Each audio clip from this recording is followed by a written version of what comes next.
And we are back. Another episode of the Post Republic here with Tyler and Silas. I'm Adrian. What's going on in our Post Republic this week, Tyler? Oh, you're muted. Hey, can you hear me? Oh yeah. Amateur hour over here. We got scandals, we got war, we got all kinds of stuff going on. Big scandal that Jake Tapper is calling worse than Watergate is the Biden Autopen situation, where it seems that staffers were pushing through radical executive orders and policy using the Autopen without the proper approvals. We also have an assassination attempt on Putin in a helicopter from Ukrainian drones, allegedly. Elon officially departs from Doge, completing his temporary special government employee situation. We have Congress refusing to codify Doge cuts. Big, beautiful bill might not pass the Senate in its current form. The FBI claims they will release Epstein tape confirming suicide, while judges try to stifle Trump's tariffs, and Antifa terrorizes peaceful Christian event. So let's dig into it. What did I miss anything? I think you about covered it as far as. Yeah. Okay. Well, what do we think about this auto pen situation? I was thinking maybe we need to get us one of those. I heard it was Elizabeth Warren. Is that what you guys have heard? Or No, I haven't heard. I've been kind of out of the loop on this story, so I'm curious to hear you guys' thoughts on it. Yeah, well, basically, what's happened is that like a lot of his executive orders were signed by the Autopen, or even his what was that letter that he that they drafted for him to basically drop out of the race was signed by the Autopen as well. But I guess, it's a normal situation to use Autopen because of all of the signatures that sometimes it's like too many signatures in all the paperwork. So it's kind of a standard thing. But, with Biden pretty much having dementia and being a cancer patient, he there wasn't the approval process. So there's approval process to use the Autopen, and they weren't going through that process. So it's basically staffers and who knows, Elizabeth Warren or Obama from the basement were basically signing all of those executive orders and the pardons specifically. So, the Fauci pardon or the Hunter Biden pardon, I guess a lot of those pardons were signed with the auto pen, and a lot of people are saying, "Hey, these aren't legitimate, and so we can actually prosecute Fauci or Hunter Biden or whoever."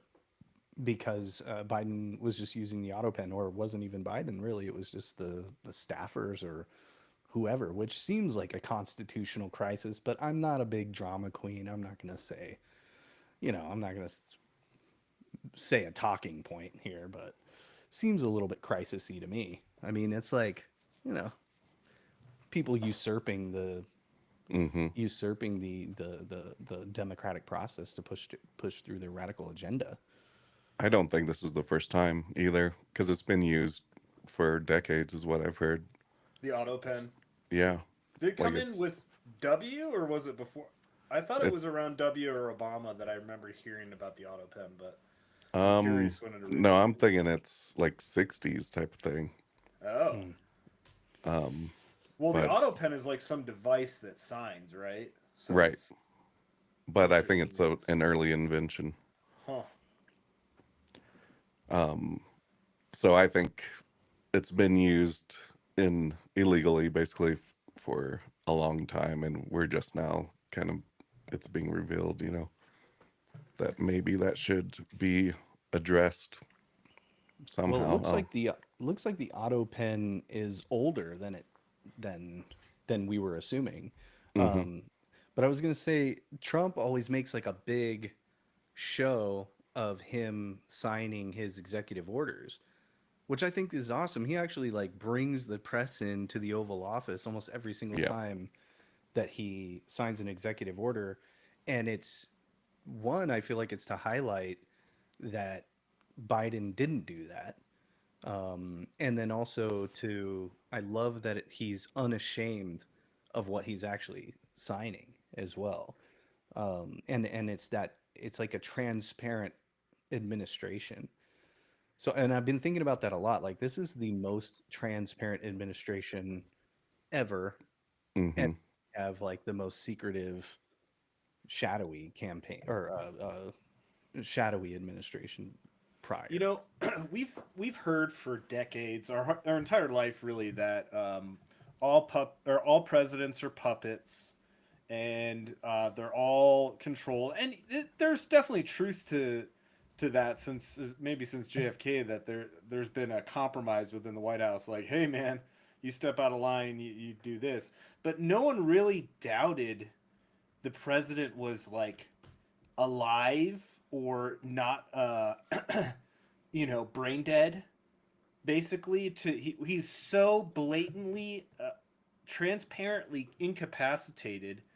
And then what's interesting to me is we have Jake Tapper, who's very mainstream, covering it. He's got the book.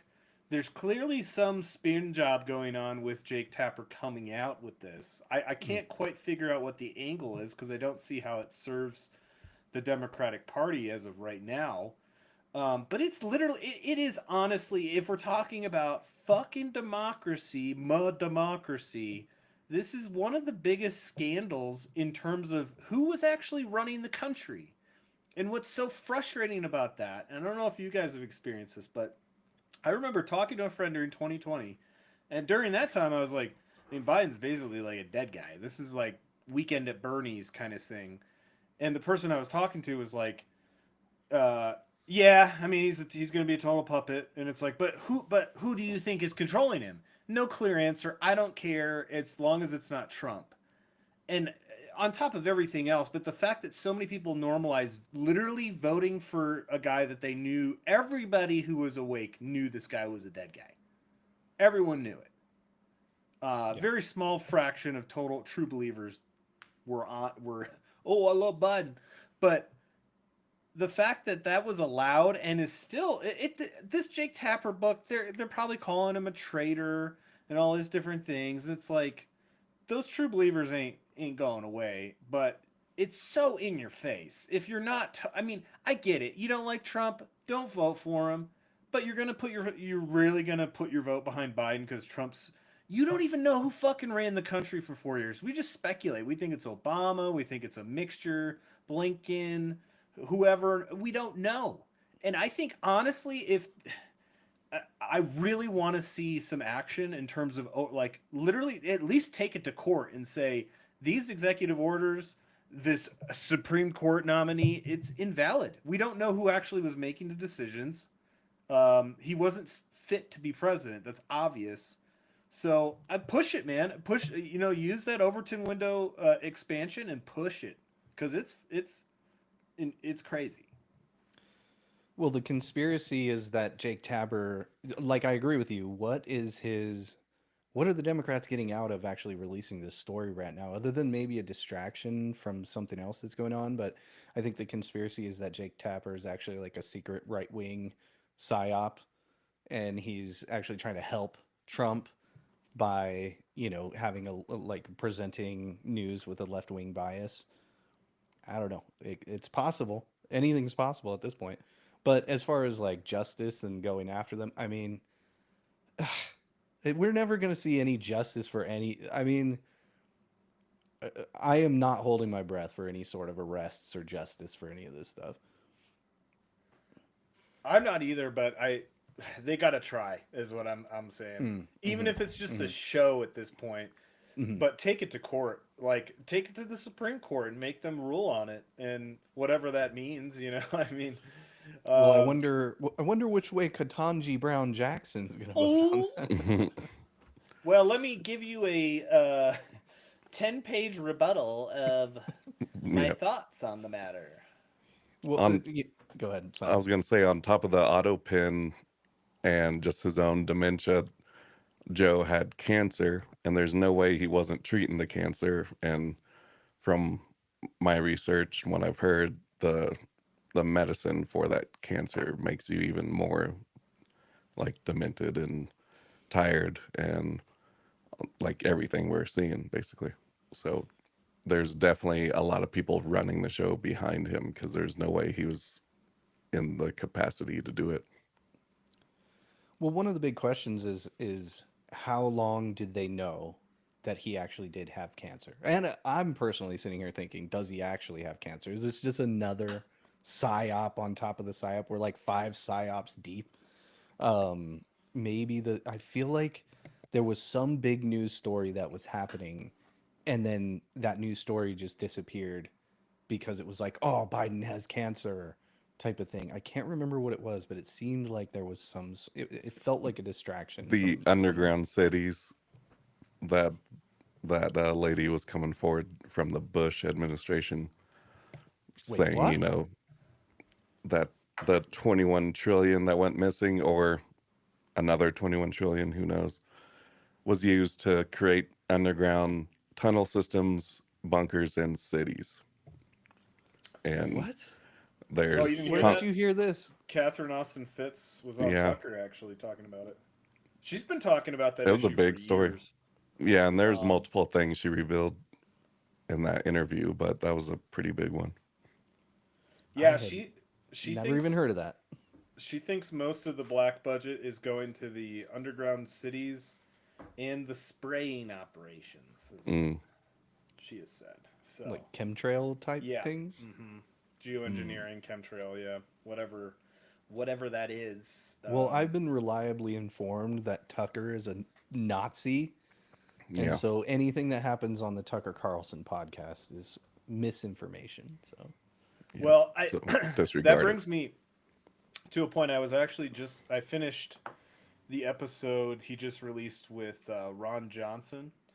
Um, you know Senator Ron Johnson, hmm Wisconsin.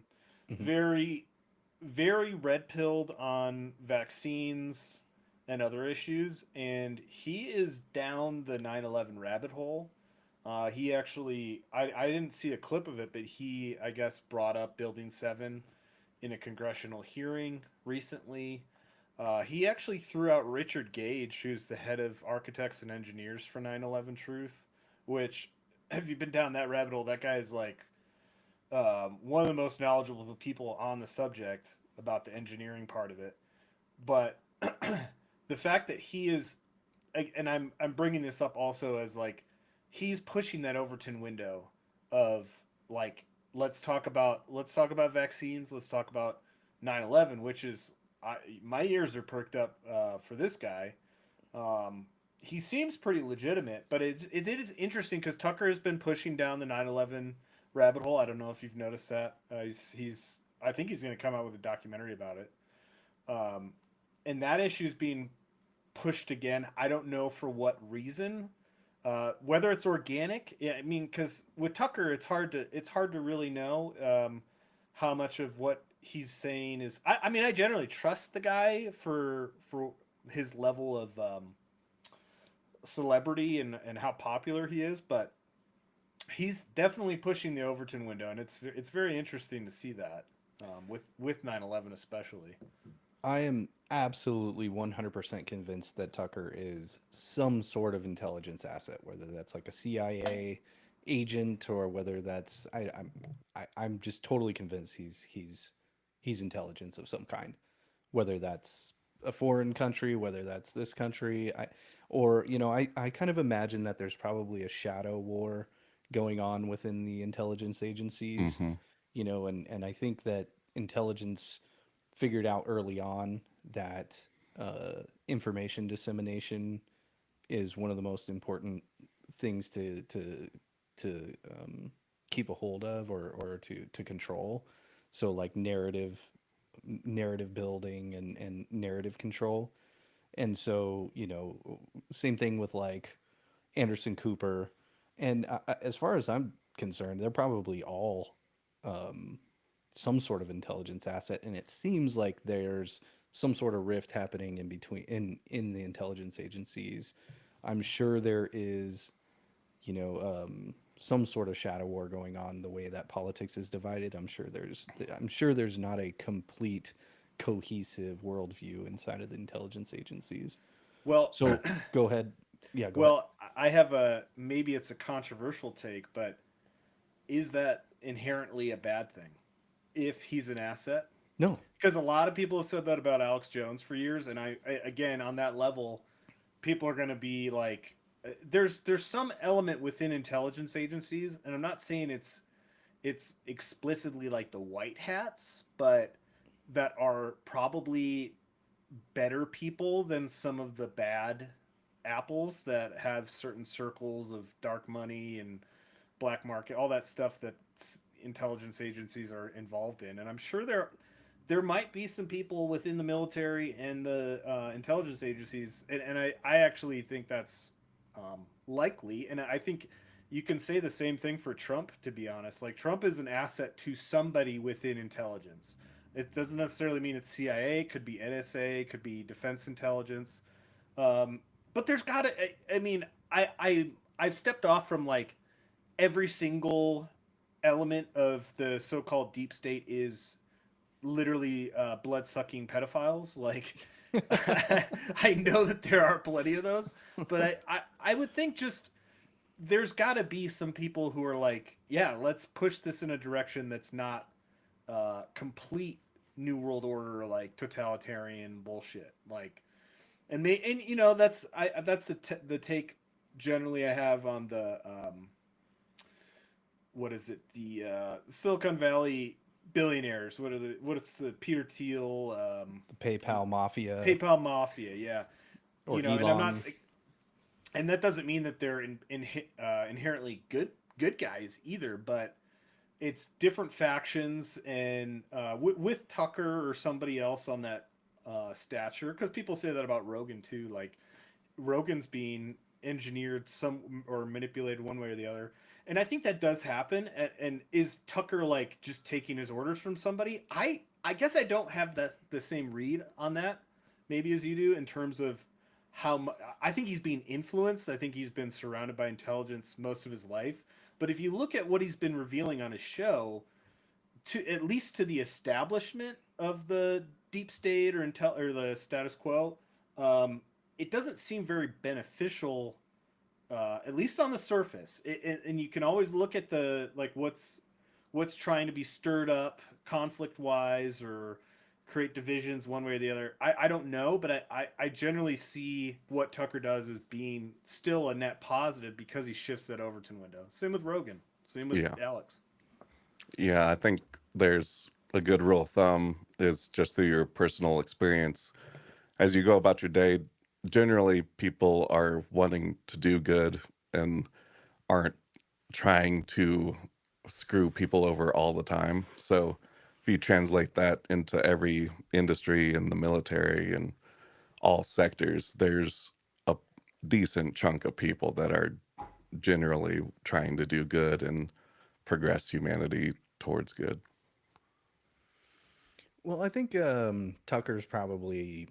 I think he's a little bit more of a higher up, or maybe somebody who isn't exactly just controlled, but it's somebody who's out there doing his own thing, and then when they call, they maybe collaborate together a little bit. And I totally agree with you. I don't think that just because somebody may be connected to intelligence, and they're in media is necessarily a bad thing.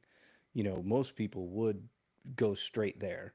And I hope I didn't make it seem like I was saying he's CIA, so he's bad. I think that's kind of what I was saying, is that it seems like there's like a divide within the intelligence community of good guys versus bad guys, just like the rest of the world.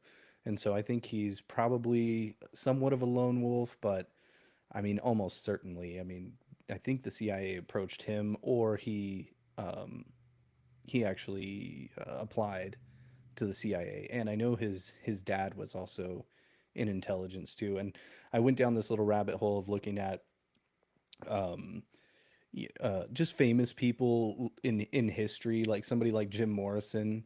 I'm pretty sure his dad was also Navy intelligence, and there's like a few others that were like they got famous somehow for no reason. I'm convinced that anybody's that is famous is either intelligence or compromised or some sort of op. And I know, Silas, you've mentioned a bunch of times, and I've been thinking about this a lot, is that it seems like whatever wars and conflicts that are going on are like, it's like a eight-headed snake or whatever, and all the heads are actually just fighting each other. That's what it kind of seems like. And maybe there are no good guys. Yeah, the seven heads of the beast. It's Mm, like a Bible type of prophecy of end times where the seven major influences over the earth that are negative start to try and cut each other off to survive because they know what's coming. should we just stay out of the way and let them just fight it I out? mean, they're going to do a lot of the work for sure, and that in that process, they're going to reveal each other, and more people will wake up and turn towards what's right more than what's wrong. I think like some people will freak out at first, but kind of realize it won't. It's not going to change as radically as they think. So, just real quick, I did look at the auto pen thing. I just said, is it Hmm. standard practice for presidents to use an auto pen? When did that start? Yes, it's standard practice for U.S. presidents to use an auto pen for signing routine correspondence, photographs, and other documents to manage the high volume of requests efficiently. The auto pen allows presidents to focus on critical duties while still providing signed materials for constituents, officials, and commemorative purposes. However, its use typically limited to non-legally binding documents, Mm. as there have been controversies over auto pen use for official legislation, such as when President Barack Obama used it in 2011 to sign an extension of the Patriot Act, prompting debate about its legality for such purposes. So, yeah, it looks like Grok is saying that, yeah, you can use the auto pen to sign your name on a letter to a constituent, but not for an executive order or an extension of the Patriot Act. So you Hmm. were right about that, and the Patriot Act thing is connecting to that 9/11 thing too. I think a lot of stuff really does kind of lead back to 9/11. A lot of the situations that we're in today really do stem from 9/11. It's an impact event, um, Hmm. uh, no pun Did it intended. did it say when the auto pin first started being used? Um, let's see. The robot pen became commercially available in 1937. Whoa. Yeah, so it's actually old. It says by the 1950s, under presidents like Harry S. Truman and Dwight D. Eisenhower, autopens were routinely used for signing letters and photos. Though exact records of the White House of use of modern autopen are not well documented. But yeah, it looks like, of course, dun dun dun, Obama. Yeah, I remember that uh, because I've been listening to No Agenda for so long now that they highlighted that during Obama's he really popularized signing like pieces of legislation or executive orders with an auto pen, Yeah, and they talked about how that was like um, bending the lines of what's constitutional or you know I I wrote a letter to President Clinton back in second grade, I think, and I got a response with his signature, and that's an acceptable use of an auto pen. But when you're signing things, you should be the person who has the chief executive should be signing something. yeah, Like I don't care if it's digital, you have to use your hand. Like athletes go to this is what I don't understand. Athletes will or famous people will go to conventions and sign like thousands of pieces of merch. The president has that many things that need a signature. I mean, it's probably a lot, but like you can probably bang it out in like mm. 20 minutes if you have it, or an hour, half hour. I don't know. It's crazy. Well, a good example would be the pardons. So when Trump came in and he pardoned all the J6ers, um, there was what 1,500 plus pardons to sign, and maybe there was multiple signatures needed for per pardon or something like that. So say if just for example, if each pardon needed 2 signatures, that's 3,000 signatures. I mean, Trump could do it, of course, but maybe Trump has better things to do. I mean, that's just an example of where you would need to sign like Yeah, that mass amounts. sure. But I'm still like, just it's a slippery slope as we've seen now. Now the Yeah. presidency can literally be engineered without any accountability because it's an auto pen. You Mm. can't like you can't get signature experts to say, "Oh, this was actually Hunter signing this," because it's you know. Well, I mean, to be honest though, let me just play devil's advocate here for a second. Yes, it's a constitutional crisis. Yes, it's possible treason, but I mean, Biden probably would have signed all their crazy shit anyways, except for maybe the him dropping out of the race. But he would have signed. Don't you think he would have signed it all anyway? Yeah, most likely. Well, I mean, his that's his resignation letter when he said I'm not running again was like, would he have signed that? I don't know. I mean, once you cross those lines, it's like, All it well, takes is one inappropriate use of an auto pen to coup an actual president to install, a new primary candidate. I mean, that's pretty much treason at that point. yeah, and this is why. I mean, it goes without saying, but the people complaining about democracy, like, how many more things do we need? You rigged literally the last three Democratic primaries. You installed the dead guy and had an auto pen. You tried to arrest your political opponent. I mean, it's we're living through like basic like the mass. Everything they say is just projection of what they're doing, and I mean that's obvious at this point. So it's infuriating because we want to see some type of justice for this. Will we? You're right in terms of it being unlikely. Um, but I if think this because is Trump allowed, made a deal. yeah, Trump made a deal, and I think, I'm okay with it. I think on a personal level, I would rather have a better economy. I would rather have a sealed border. I would rather have tax cuts. I would rather have better trade deals, cheaper energy, regulation cut. That's what I want. Yeah, it would be nice to see Hunter Biden in cuffs or whatever. It would be nice to see some actual justice for some of the crimes that have been committed. But at the same time, I mean, if I had to make that compromise or that choice, I'm okay with Trump just pursuing his agenda. So I mean, I feel like MAGA is just acting like a bunch of teenagers just stomping on the ground, just saying like, arrest them, arrest them. Yeah, it's super frustrating. And that's probably exactly what they want. They want you to be frustrated. They want you to be pissed off. And then we all start fighting with each other.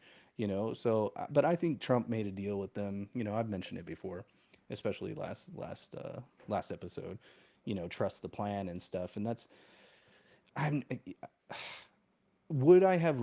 I would rather Trump make a deal with the deep state and actually have a Trump presidency with good domestic policy, um, as opposed to them just killing him, because they're not going to stop. So I really do think he made a deal with them, and for better or worse, he makes deals with anybody. Well, that means Putin didn't make a deal with them because of what just happened. Yeah. Potentially, but I feel like he is one of the main leaders standing up against what we call the deep state Mm. because it doesn't benefit his country at all. Hmm. And they keep propping up Ukraine.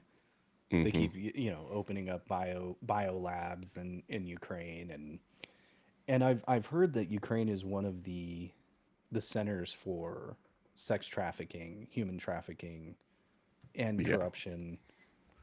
So yeah, a lot of black market stuff. It's like the capital of the world, I think, for a ton of black market stuff. is it possible that Putin is not that bad? Because, people do change. I'm a Christian, so I believe that God is in the business of changing people. Yeah, he was a KGB agent. Yeah, allegedly killed people, or he's not exactly a friend to democracy, but is it possible that he's not as bad and he actually is like standing up against the satanic cabal?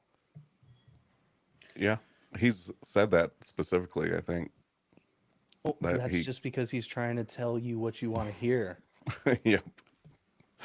But yeah, I don't think he's a good guy by any means. But I do think he's got a much different plan for like interaction and international arrangement, basically, Hmm. than what the deep state wants to do.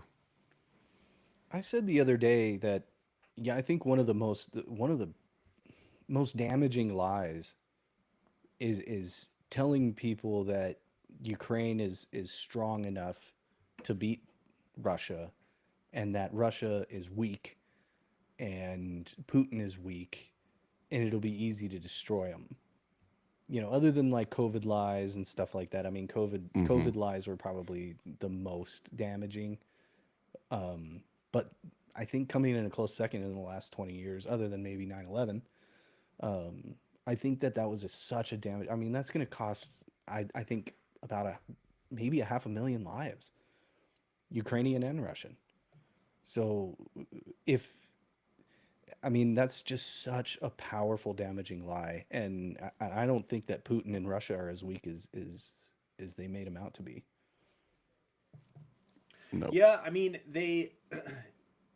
their economy has thrived because of the sanctions. Everything's backfired against Putin. Yeah, Um, Geostrategically, having them align more with China is insane yeah. and such a poor mistake. Is Putin an enemy of the West?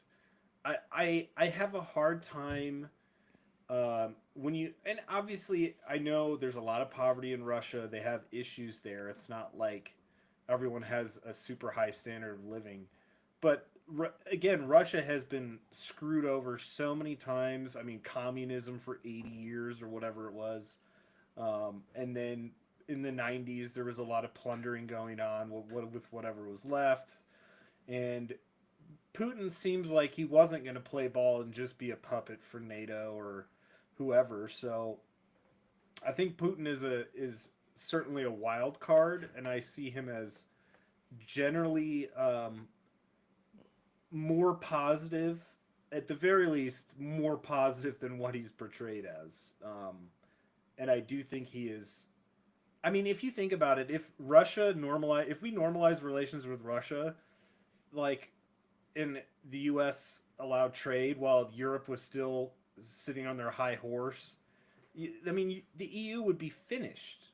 Like there would be such an economic powerhouse being created, where it's like our resources could be much cheaper, and we'd have less. We'd be spending less money trying to start another world war. And I think they're desperate to paint Putin as Hitler.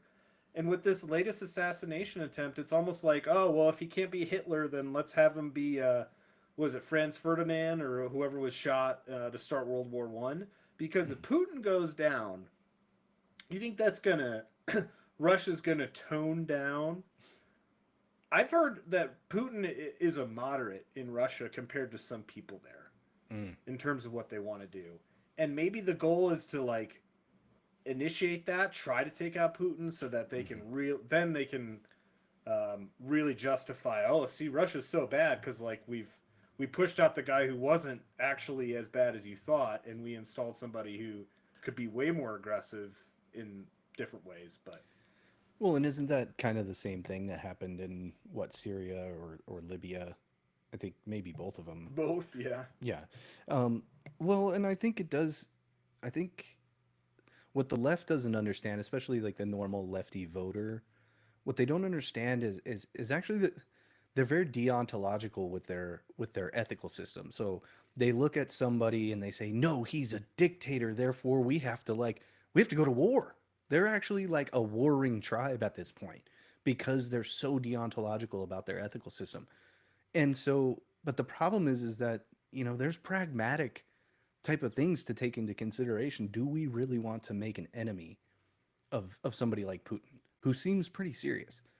I mean, we haven't really seen an expansion like Putin's expansion for a long time. Especially like nuclear power, nuclear power is expanding into other nations.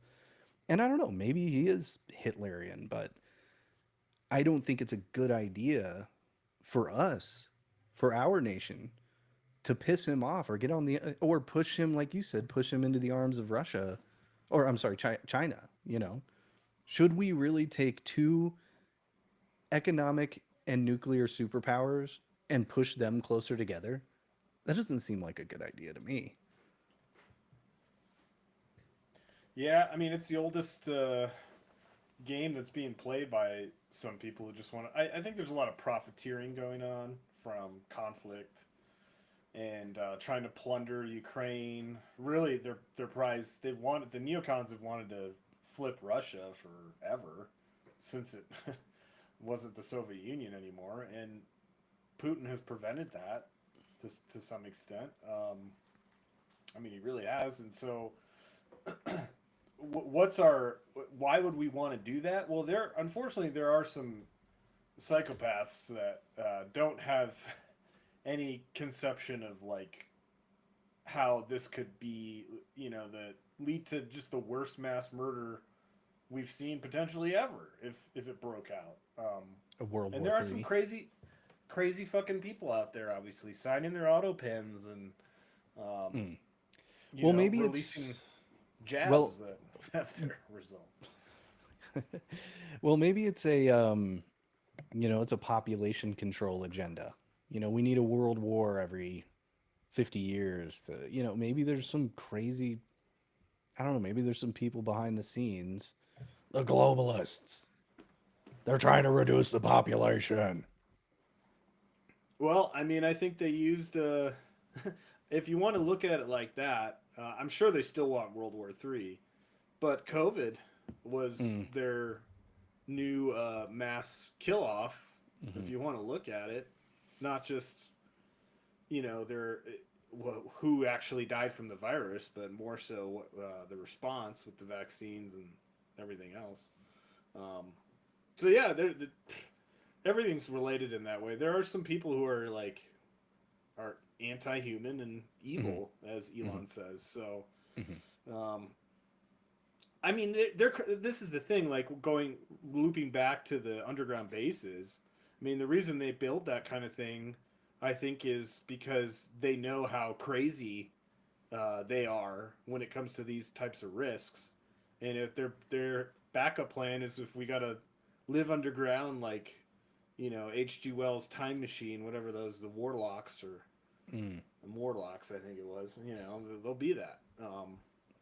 But will they push that far? I don't know. I mean, it's always hard to know what's.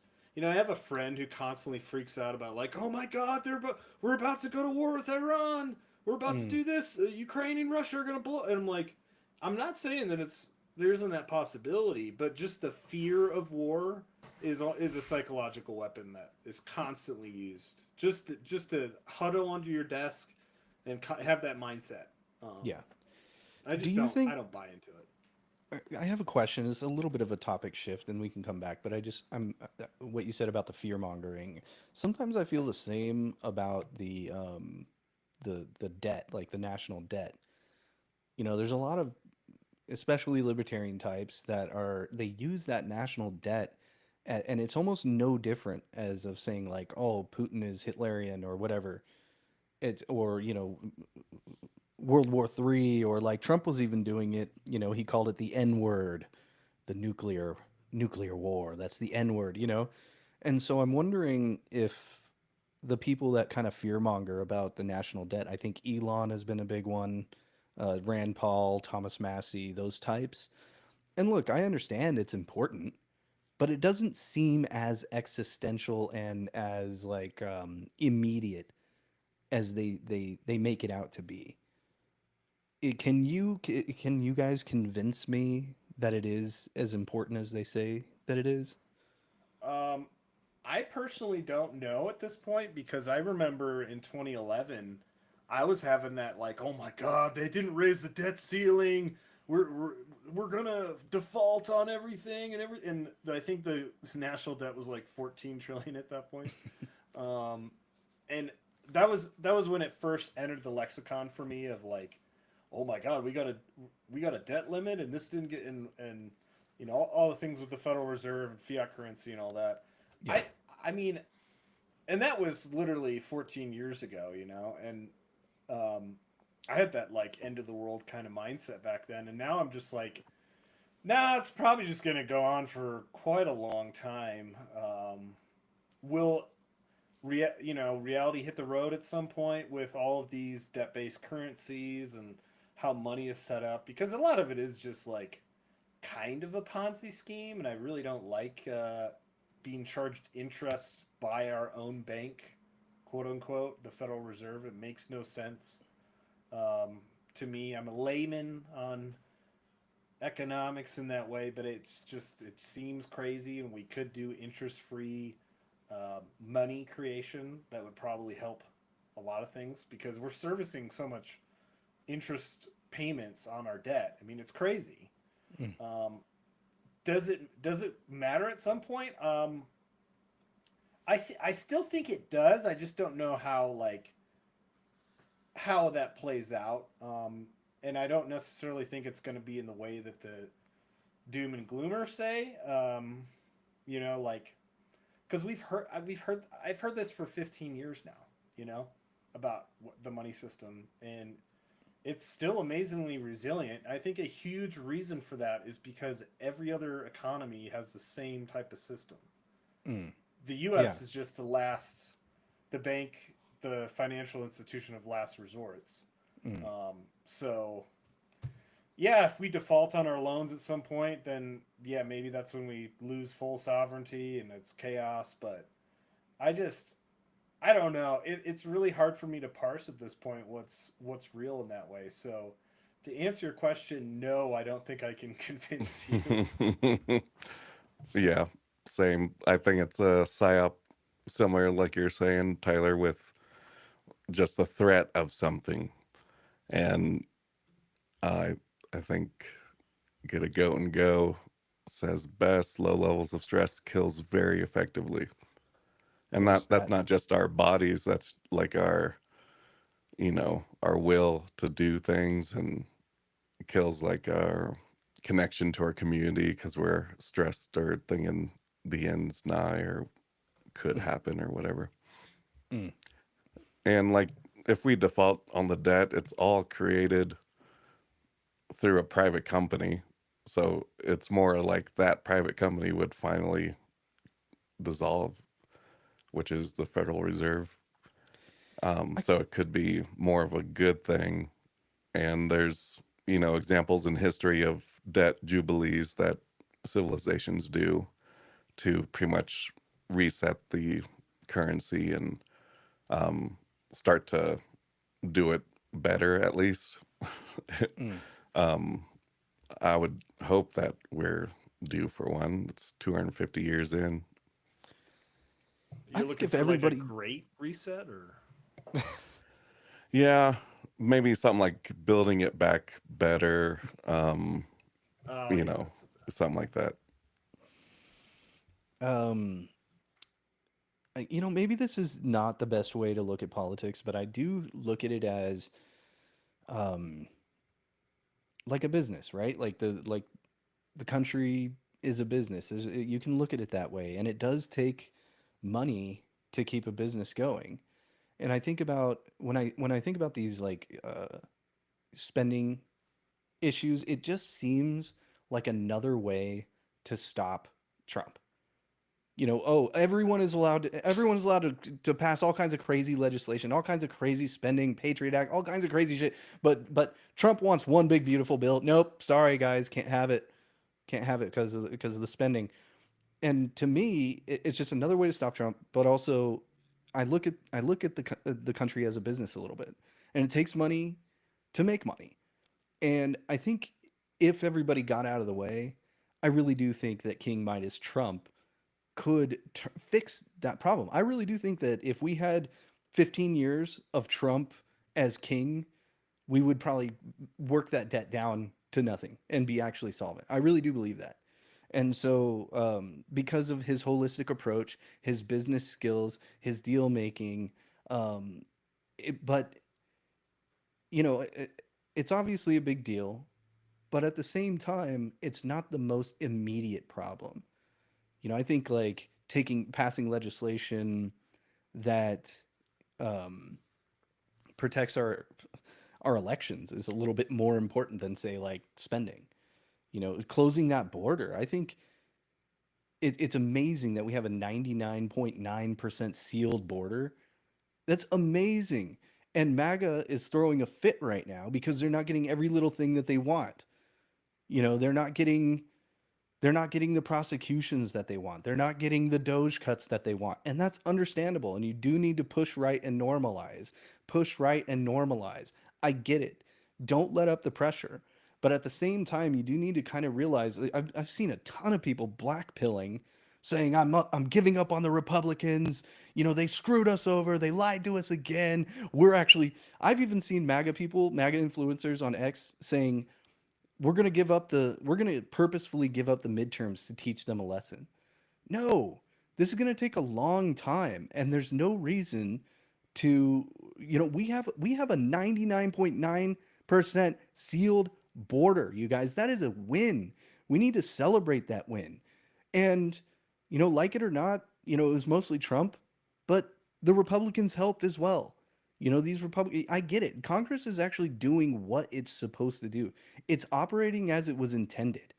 The founders wanted Congress to be divided and stifled. It was never, the founders never had a vision of Congress just unanimously, passing all kinds of crazy stuff and going to war willy-nilly. No, there needed to be some checks and balances. There needed to be a divided government to stifle that the rise of tyranny. And I'm okay with it. It's okay. It's but I really do think it comes down to like clicks and like just a collective hysteria and catastrophizing on X. We need something to post about, especially like the influencers and the grifters. Like they have to have something to post about. They have to have something to melt down about. And really, like, I get it. Let's keep pushing right. But if you want historic change, you need way bigger majorities. You cannot, with 7-seat majority in the House, be cramming down country changing, history altering legislation. That's what it is. We need to win more elections. Instead, people are blackpilling and going, I'm done with the Republican Party. Well, we're just getting started. Yeah, I'm definitely not. I'm still pragmatic. I still am happy with many of the things that Trump is doing. It's way preferable to what we would have had. There's really there's no debate about that. And blackpilling to the point where you're like, oh, it's yeah. Well, this is unfortunately how our government works. So you just have to adjust your expectations. But I will say though, because this is going back to Ron Johnson on Tucker. And Ron Johnson is one of the guys, Republicans in the Senate, who's actually saying, I'm not going to just pass this bill. He actually wants to split it in two, which I think is a long shot. I think it's a negotiation tactic. And ultimately, as long as the most important parts of the bill get passed, I'm in support of them trying to get more cuts and more things done before they pass it. And I think that's what now there's people are going to call them grandstanding, whatever, and there's a certain element of that because Who, Massey or no, Ron Johnson? Johnson and probably Rand Paul and a few others who are going to hold it up, and I think inevitably they're going to pass it, but I think getting some more concessions and making some make the bill better, Yeah, the big beautiful bill better, then. I'm fine with that, and there's going to be a lot of pushback to Johnson for that. But as long as they get something semi-significant, or even if it's just another couple hundred a couple hundred billion would be great. Whatever. To just say like, okay, this is improved. I'm fine with that because there is a lot. I mean, the way he was framing it was kind of convincing in terms of like, we're funding the deep state, you Mm. know, with this excess spending because spending levels haven't dropped to pre-pandemic levels, and he's making that point like, um, why haven't we come down to this level? Unfortunately, inflation has increased what is probably necessary to operate certain things and keep certain scams going. Um, but it is important to remember inflation is the hidden tax, So, like, reducing spending does reduce our tax load because we have less money that's going to the federal government that's being spent that we're not getting and making our dollars stretch less. So, I'm fine with it being held up for a little bit, as long as like they need to pass a tax cut and make it extend that they need to do a lot of different things that are important, and it's never going to be perfect. You're never going to get the libertarian utopian version of the government. We'll take what we can get. I still want to try to get a little more. Yeah, of course. Understandable. What about you, Silas? What do you want? So Adrian's basically saying build back better on the big beautiful bill. Say that 5 times. um, I money, like I said before, it's all based on a falsity, so it doesn't bother me if the budget is way over, like adding to the debt or whatever. So I think to get the bigger majority, there should be more deals made, and we shouldn't be worrying about the debt clock or spending in general because we've proven time and time again that will pretty much, create money out of thin air to send wherever, whether it be Ukraine or whatever. So it should be created and invested back into us in different ways. So I think a lot of the deals that would have to be made would probably not be for the American people, though, when you're trying to get Democrats to come over and do something good. But um, it would make everyone appear better as a politician if they could make more deals, even if some of them weren't, the best Yeah, because of the tax cuts and, how much it would they benefit they America. better pass those tax cuts. I mean, at the very least, I'm going to be pissed off if a few people in Congress stand in the way of the damn tax cuts.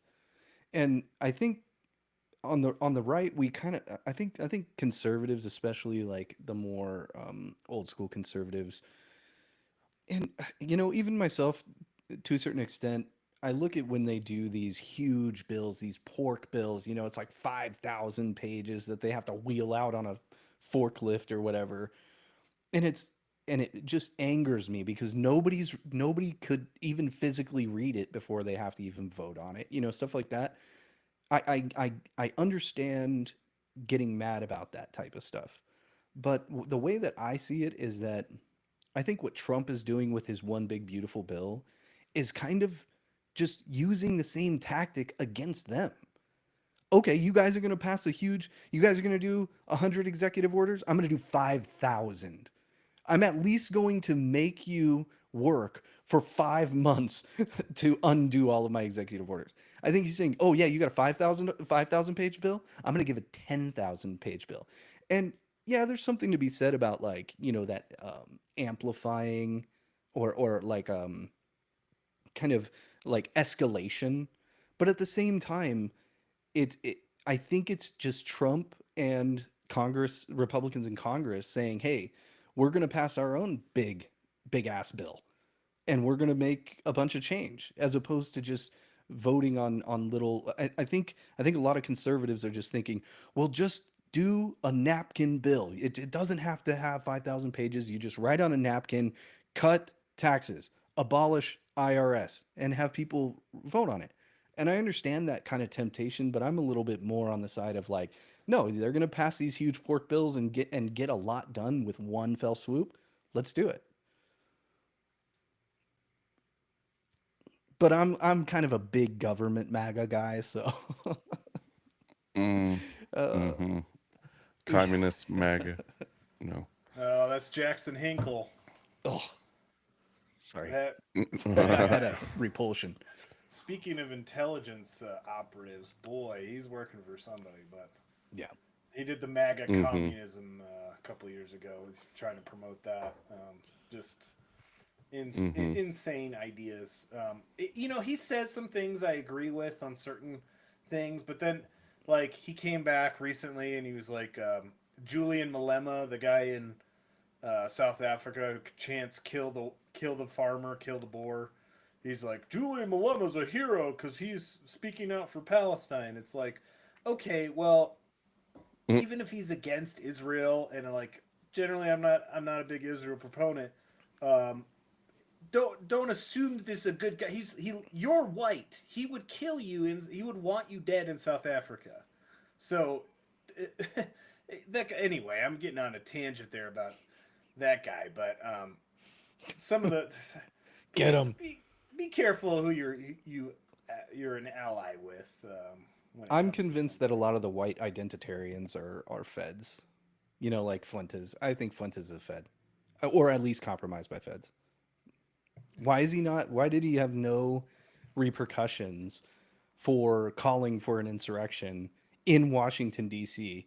You have tons of J6ers in prison for just merely walking in the velvet ropes and being waved in. This guy's literally on a megaphone saying, "Push back the police, push past the police. If you have to do whatever it takes to get past it, get in there." He was literally calling for an insurrection day of on site and no repercussions. Seems a little fishy to me. That's almost like believing Epstein didn't kill himself. You know who was pushing, also pushing that idea was Tucker. He pretty much he didn't say Nick, but you know who he's talking about when he was referring to that. I do think there's a lot of operatives within that sphere.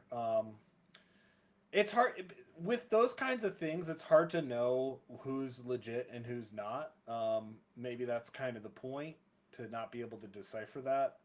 Um, I think there is a lot of organic, um, whether they're just piggybacking on somebody like Fuentes or whoever it is.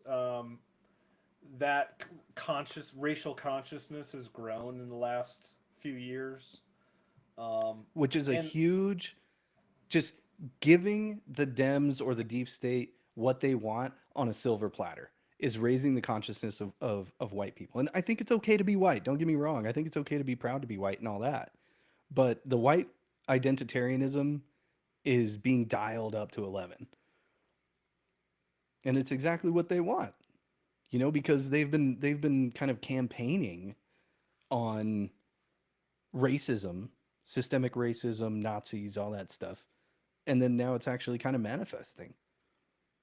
I don't know. I mean, I'm a little bit disgusted with some of the white identitarianism that I've been seeing. Like, I'm okay. I'm all about the jokes and the memes and the fatigue and stuff. I get it. But at the same time, you don't want to like walk into you don't want to actually I don't think we should be a racist nation. I mean, sorry guys. Too late, Tyler. Okay, fine. It started as a racist nation, and it's always been. Can't change it. We're gonna start that way, we're gonna end that way. Mm-hmm. Yeah. well, you know Lincoln's idea post Civil War, right? No. But before he was shot, he was talking about deporting all of the slaves back to Africa, which is never really talked about in people who Well, deify Lincoln. But You're right. there's logic behind that because when they're freed, they're all homeless. Like they don't have properties or anything, and it's like almost puts them in a worse condition than if they were actually shipped back and to where they actually have homes and have a community to integrate back into. Mm.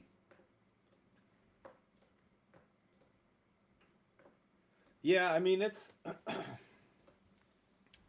and that's kind of what I was talking about a few episodes back with the Carmelo Anthony situation and Shiloh Hendricks, which, again, I think there's a certain level of organic response and people being fed up with this type of violence against white people or hatred, like normalizing hatred of white people. I think that's an important thing to push back on as much as possible, because we've lived our entire life basically being demoralized for being white or being just being an American or being patriotic or being like, that's just another head of the demoralization beast that's been, facilitated for so long. And like I said, I think the response to it was inevitable, that people were going to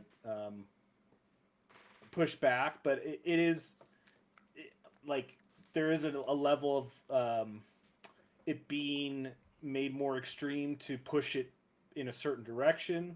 And I would not be surprised if the Dems get back in power, they'll take over X and lock some people up just for saying shit, being influential. And that's, it could be a big honeypot, right? Like I think about that sometimes with X, because right now it's like, oh yeah, Elon, he's free speech, he's encouraging all this stuff, so it's letting it more out into the open. And the paranoid side in me, not that I'm like saying anything online that I'm worried about, but I see a lot of shit where I'm like, dude, um, you don't know who's gonna get back in power and use that information. You're not anonymous on there, so if you are influential enough, they'll go after you if they feel like it.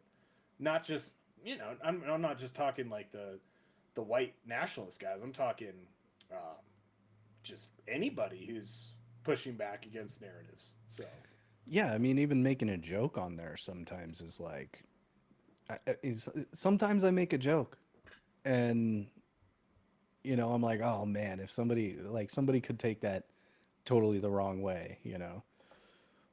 So be careful about them jokes. And they hate comedy too. They would outlaw comedy in a heartbeat if they could. They tried actually, but the comedy world won.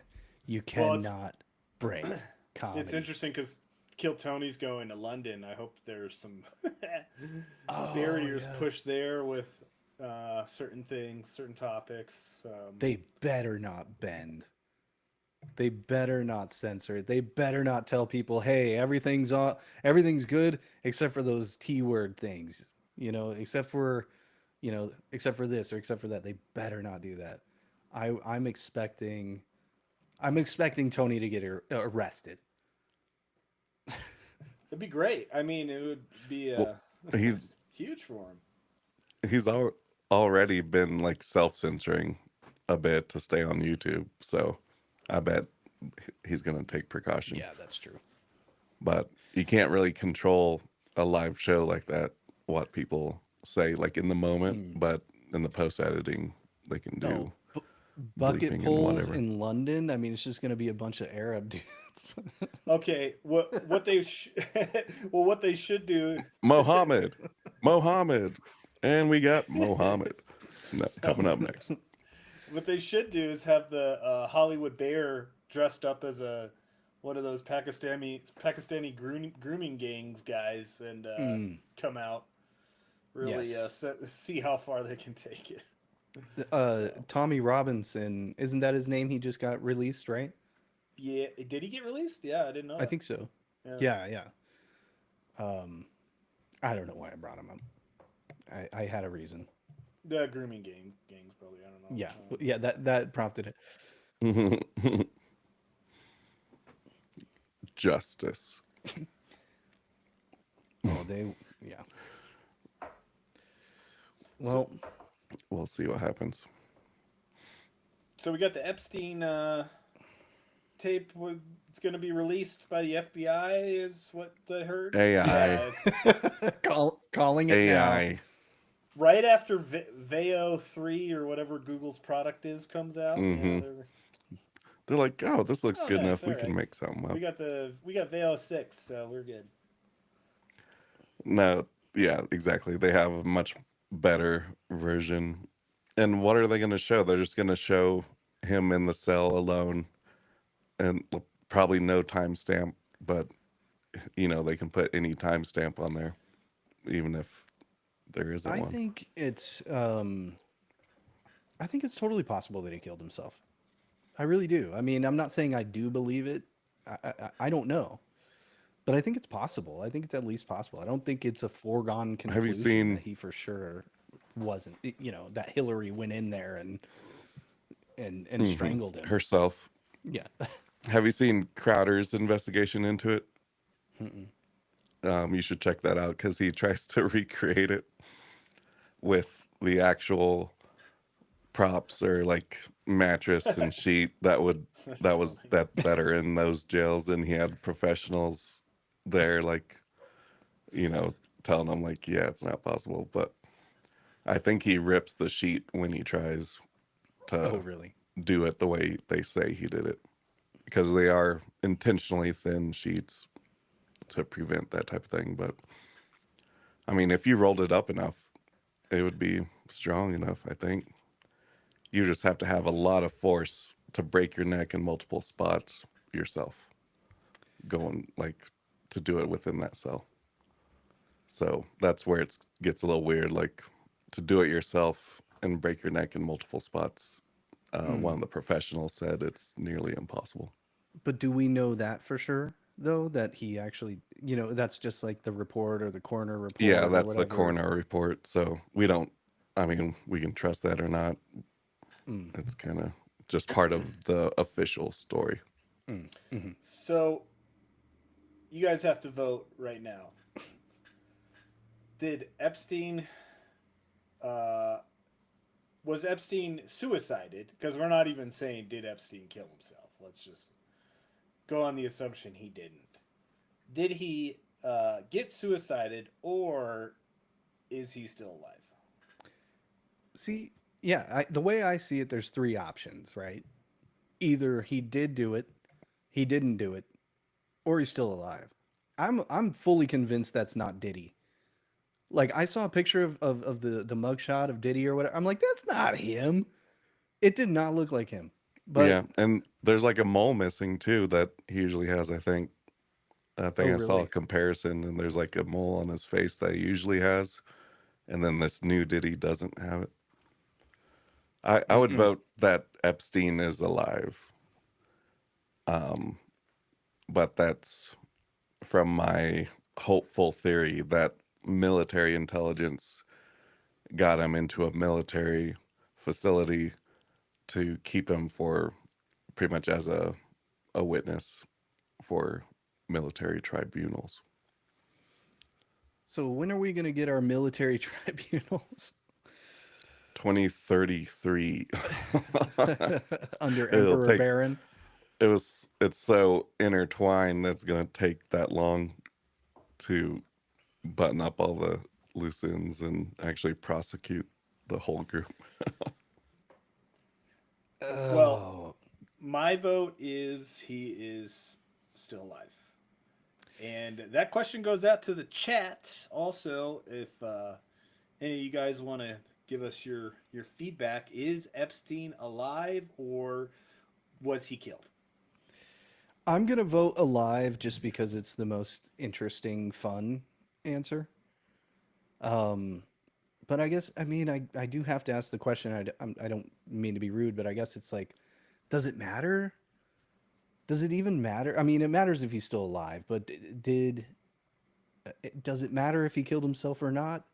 What is the purpose of Patel and Bongino coming out and saying that? It seems like the weirdest thing. What is Well, the Yeah, purpose? I'm hoping it's kind of like they're both so anti he killed himself type of people went before they got in office, and them saying that kind of makes everyone's ears perk up and like pay attention again, and kind of like maybe they're playing the game because they are being threatened, and they're like, yeah, we should come out with publicity so that everyone can know that, you know, we are, you know, being threatened with something. And so they're playing along, but it's also waking people up for now, or like making people pay attention. I think it's pretty obvious they're being blackmailed on some level, or they're shown this is where you can push and you can't push any further. So to cover your ass, you basically say, yeah. Because if you say, I don't think he killed himself, I think somebody did it, then you're being held accountable to those words. So you have to follow into a line of inquiry and investigation, and you have to propose suspects. Um, which, to your point, I think that question is kind of a distraction a little bit, because at this point, yeah, it's interesting to think about, oh yeah, did he not, but it is kind of a limited hangout, because it never asks the question like, well, who did Jeffrey Epstein work for, and who was he trafficking these victims to, and will those people be held accountable? And that's, we hear about Bill Gates and Bill Clinton and all these other celebrities. But the bigger picture, there was clearly a blackmail operation going on, and I think, you could question whether certain world leaders and influential people are making decisions like supporting the Ukraine war or supporting this or that because they're blackmailed by this operation. So, yeah, those questions are never asked, and I have my suspicions as to why.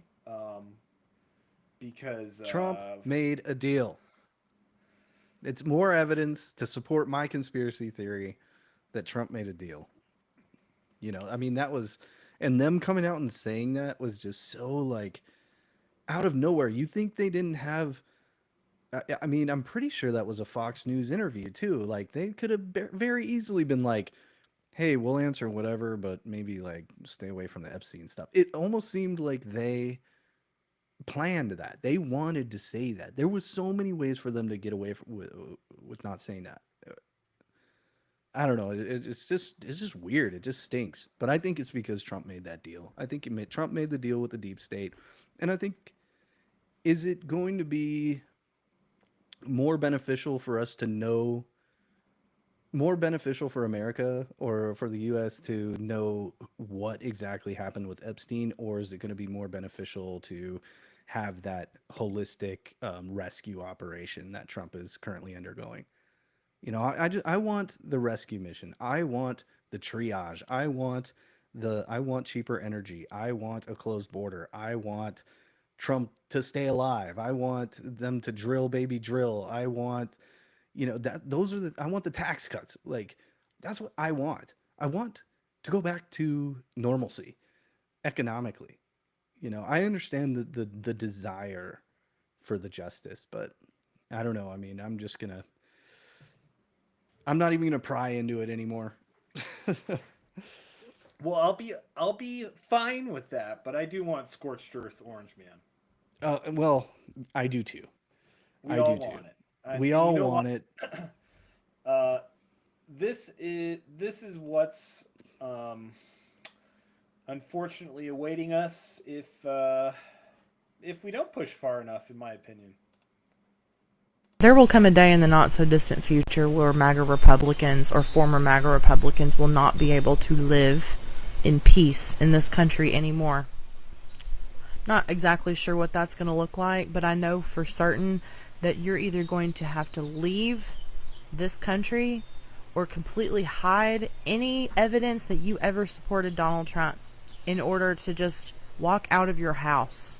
Even in the most rural conservative areas of this country, prior to January 2025, you couldn't walk out of your house and fly a schmazzy flag around and be vocally proud about the fact that you're a white supremacist. Half the town might agree with you, but There would be consequences for that. There'll be a day very soon where those consequences are not only going to be reinstated in society, but it's also going to be impossible for you to do anything in peace. If you choose.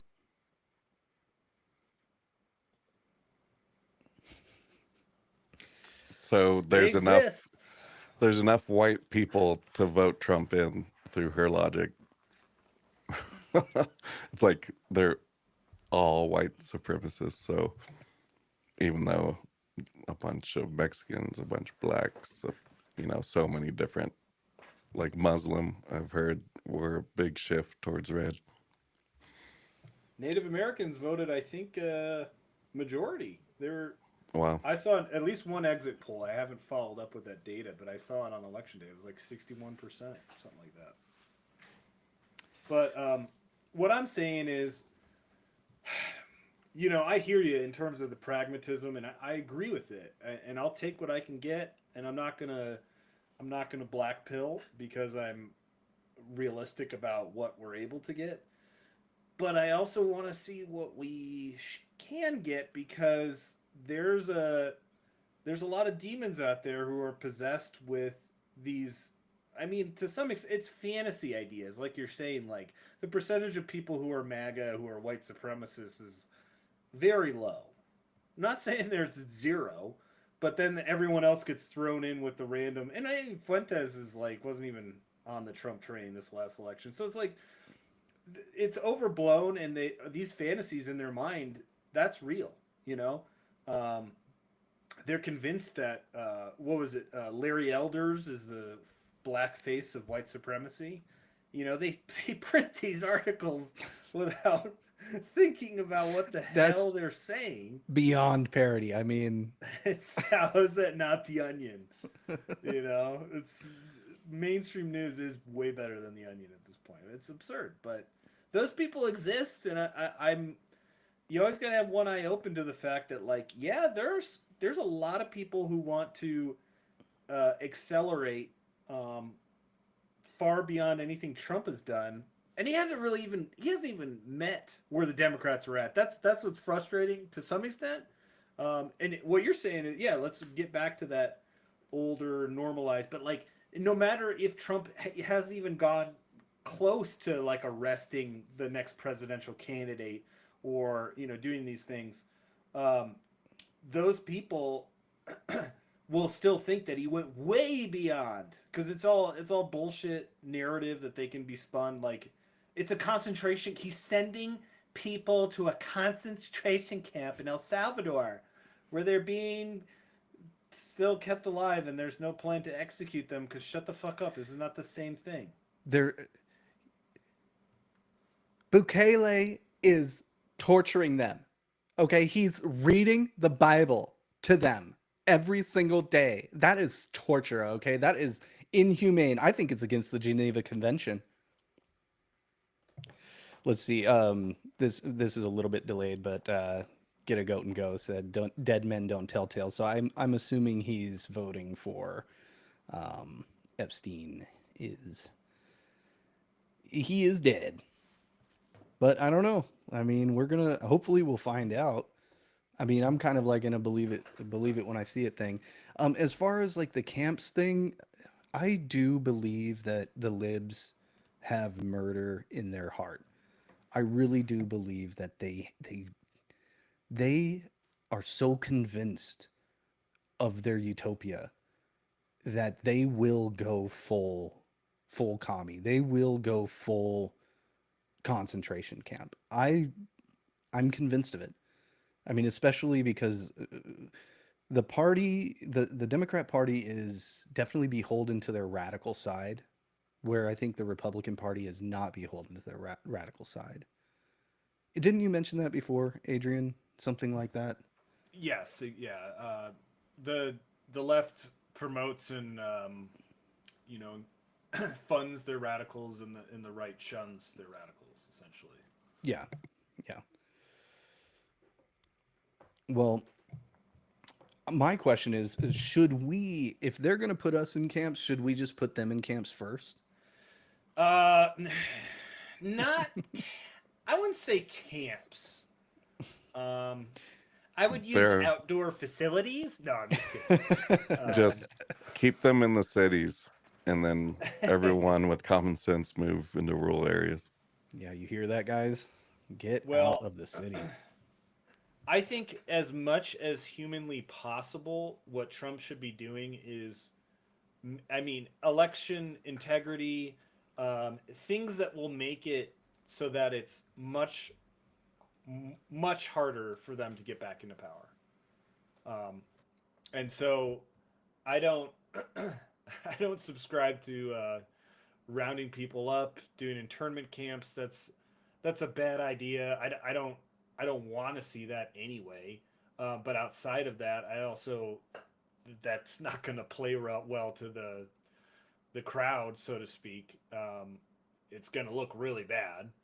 I mean, we can't even round people up and just give them a plane ticket to get out of the country that they're not supposed to be in without it appearing like it's the Holocaust. So I don't think we should do that. I'm still wary of what's possible because I remember post 2020 election, some of the things like AOC and other people were saying with like, we got to pretty much put people on a list. We got to, I mean, that Biden speech in Philly with the red background where he's looking like calling most of the country fascists, like, that energy still exists. It depends how far they want to push it. But my feeling is after Trump, this presidency of Trump, they're going to want to do whatever is possible to crush whatever's left of the right. So the right, Trump, MAGA, whatever, the camp that you find yourself in, the sanity party, you have to be aware of what the stakes are because they want a lot of people to not have power by whatever means necessary. I'm not a mass violence guy. I don't want it. I don't believe in internment. I was just saying that. But I think it's important to keep in mind what the stakes are because that side doesn't give a fuck. Yeah, and I think just identifying those dangers it's just so important to identify those dangers and you know and to have unity about it. There's fear-mongering. There's fear-mongering propaganda, but then there actually are real threats out there. And so I think that's why I spend a lot of time on this show just talking about with you guys, talking it out about what are the real threats. And that's kind of why I was asking about the debt a little bit too. I'm more afraid of the psychopathic liberals and the totalitarian deep state than I am about the debt. So I don't know. I mean, no, that's my take. Yeah. So here's a question and a thought experiment, I guess. Since we can identify that as a threat, we know Trump and those around him have identified it as a threat, and they know that they're going to lash back pretty fast if they get back into control. Mm-hmm. So I think by the end of his term, he may have enough influence on the influencers in the Democratic Party to start to change their tone, or else we're going to have the FBI expose your criminal acts. And in that way, enough of them starting to turn towards common sense narratives. Mm-hmm. Do you think that would lead the crowd back to common sense, or do you think it's too far gone to where, regardless of what the leaders of the party start to preach, the masses would, revolt in one way or another? Like there would still be a lashback. Sorry, will you repeat the first part of the question? Like if Trump made a deal with major influencers in the Democratic Party and celebrities that he wouldn't prosecute them if they start to change their tone, would that be enough to kind of bring their mass following back to common sense? I think so, and I think it would take somebody like a left-wing Trump, somebody like a George Clooney, or Mm-hmm. somebody like, I hate to say it, like a Gavin Newsom, or maybe even a Yeah. Josh Shapiro. Somebody like that that's is just a little bit more common sense, actually gets stuff done, isn't beholden to the radicals.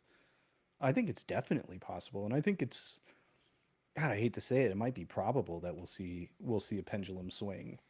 Yeah. But it's going to take them. The reason why, though, that I don't think they'll ever give up transgenderism, they'll never give up the LGBTQIA stuff, they'll never give it up. And I think they've made this calculation that they're willing to take political hits and political losses because that agenda is so important to their dark lord. Mm. That transgenderism agenda is so much more important to their demonic gods than a few political wins. And I think that they've spent hundreds of years, or probably maybe even longer, but at least 100 years pushing the country in that direction, that I don't think that they're willing to. They've pushed the Overton window so far in that direction that they're unwilling to let that work go to waste. Mm-hmm. I'm so I mean, to answer your question, I do think it's possible that we'll see a common sense swing on the left, and I would be okay with that. I'm more against the deep state. I'm more against globalists. I'm more against shadowy cabals. I'm more against satanic, Satan worshiping pedophile organizations than I am against the left as an idea, or Mm-hmm. against leftism as we know it today. So 'cause there's a lot of people that say, we need a healthy left, or there's people on the left that say, hey, we need a healthy Republican Party. We need to get back to the.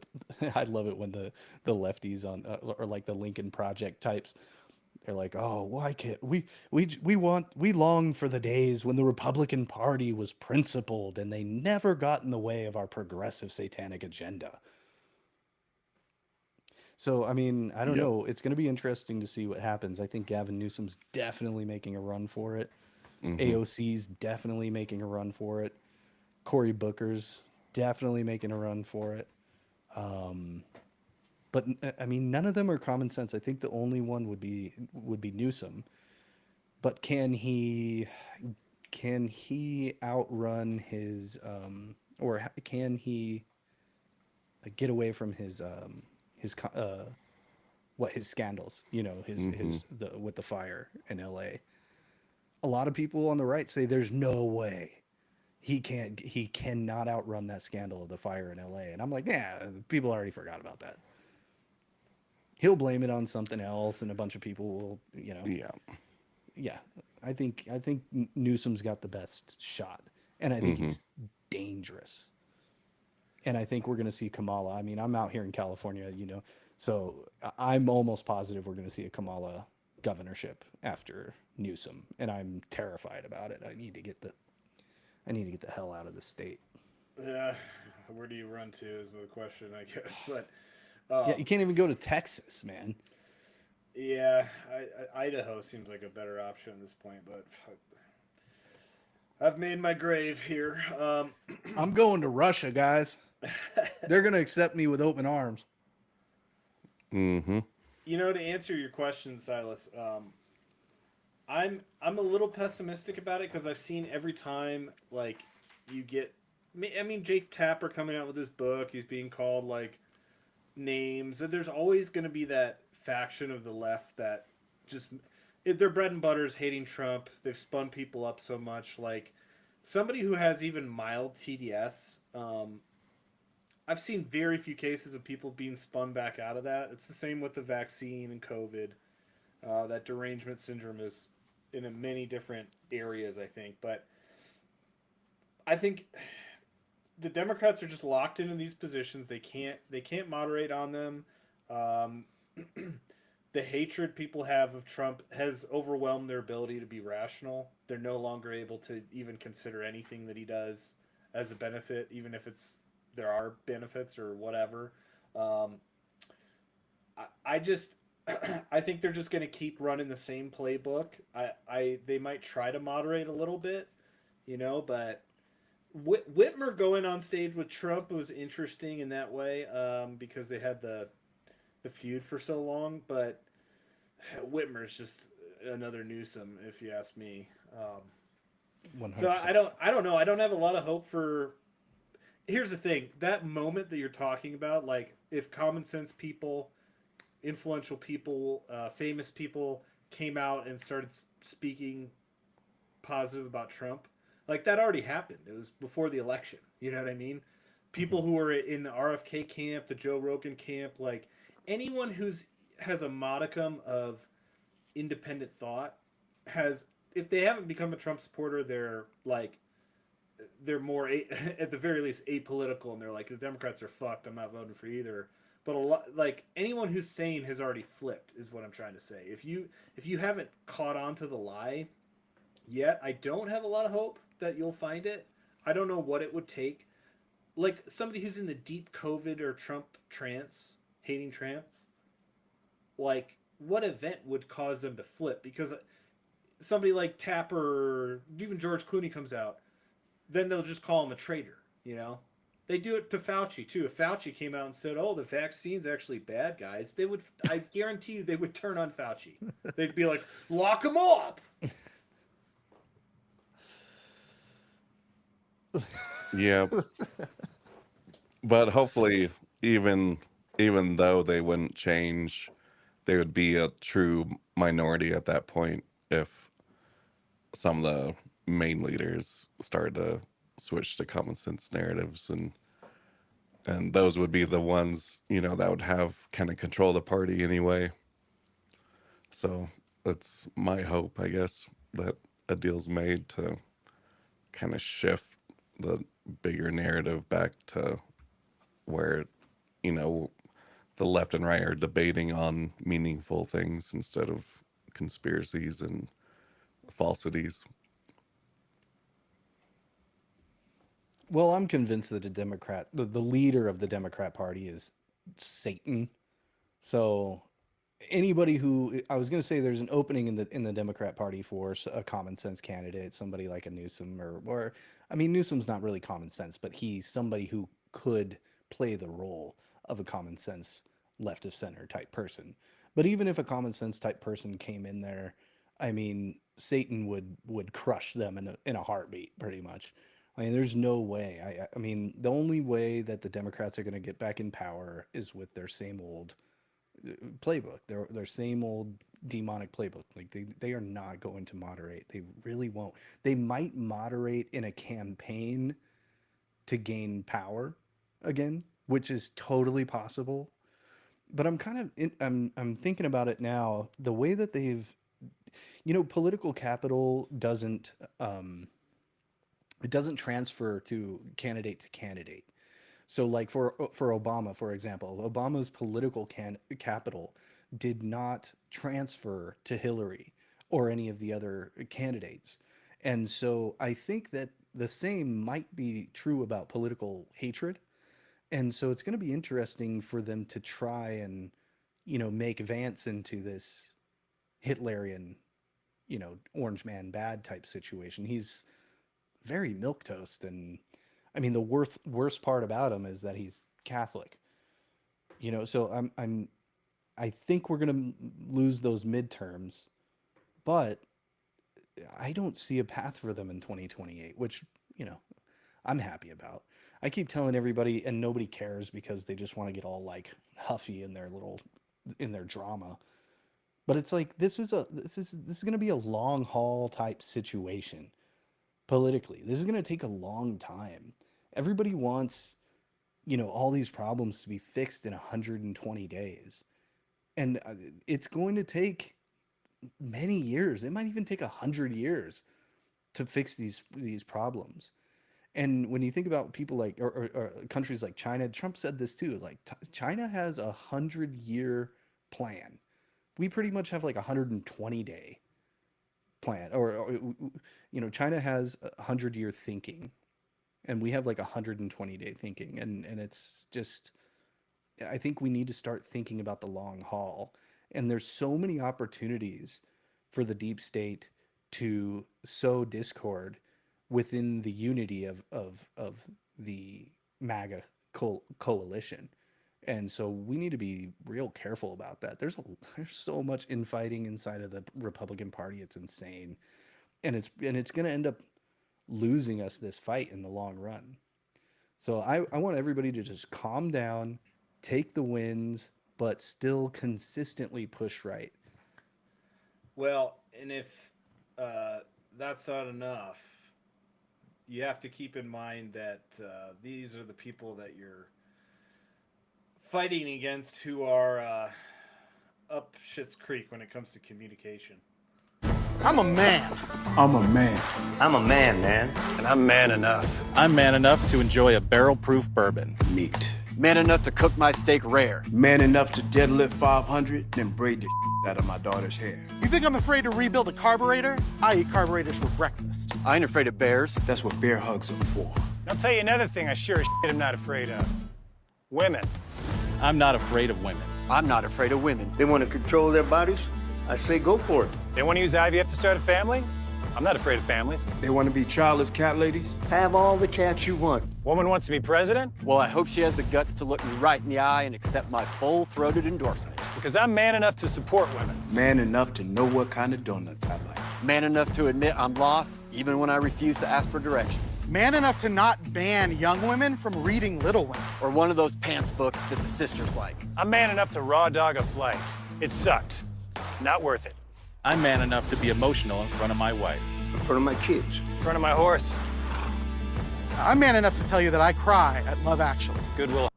All right. Oh boy.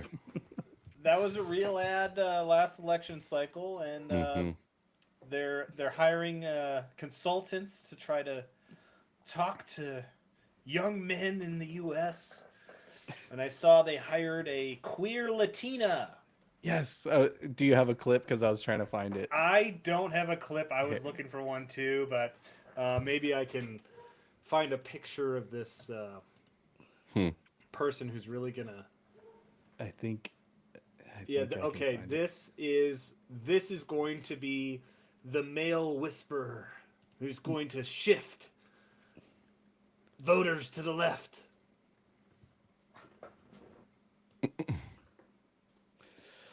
Oh yeah, respect existence or expect resistance. That's a good. I'm not gonna lie. That's pretty good.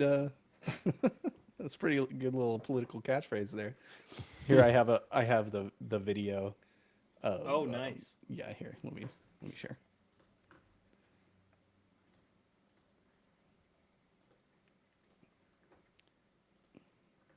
Okay, here's a little conversation from a podcast. This is their plan to win over male voters. The reason why Republican messaging resonates with men is because men want bad things, right? It's like men want to have sex and like own women, right? Like they want to dominate everybody. And Republicans say, you get to do that. And then Democrats can't say that. So we just lost men. It's over, right?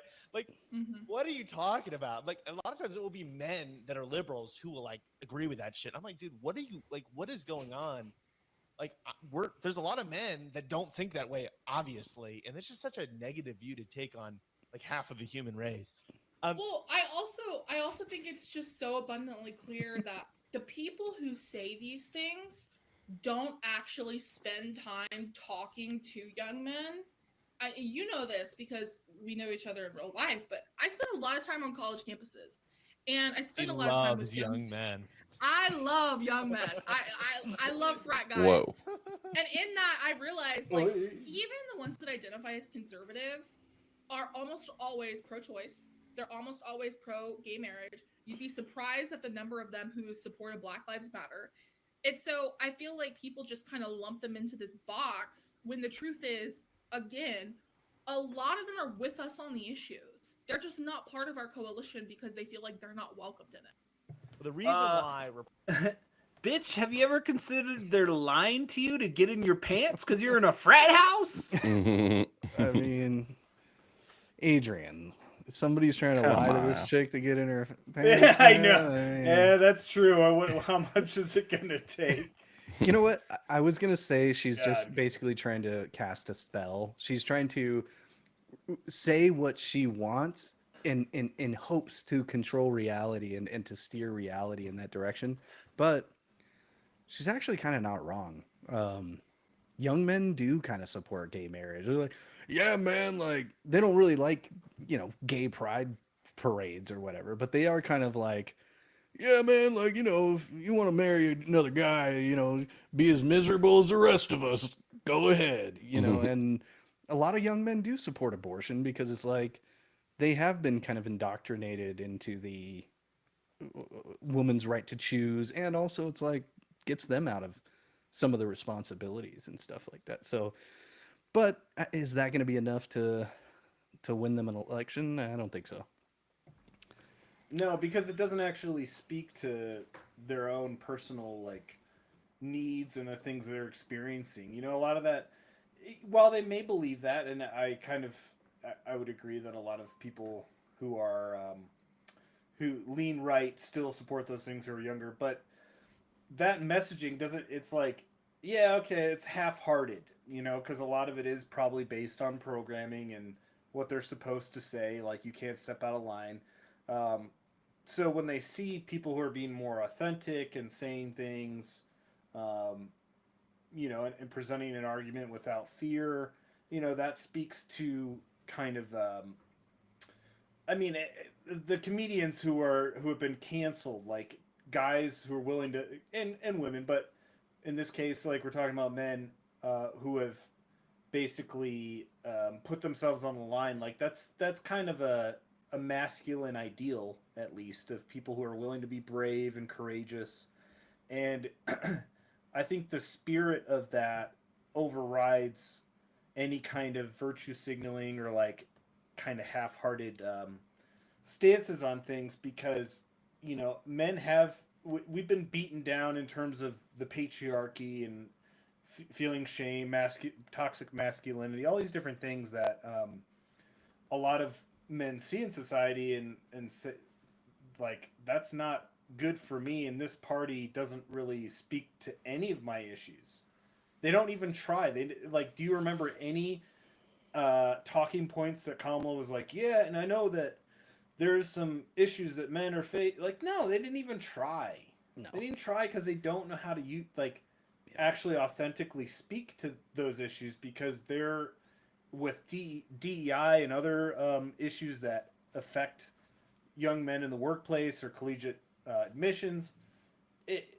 They're the ones supporting that. So, and people know that now. And so those issues of abortion or gay marriage or whatever she's talking about, that's surface level to, the isolation a lot of young men feel from opportunities and also being shamed for existing. They can't speak to that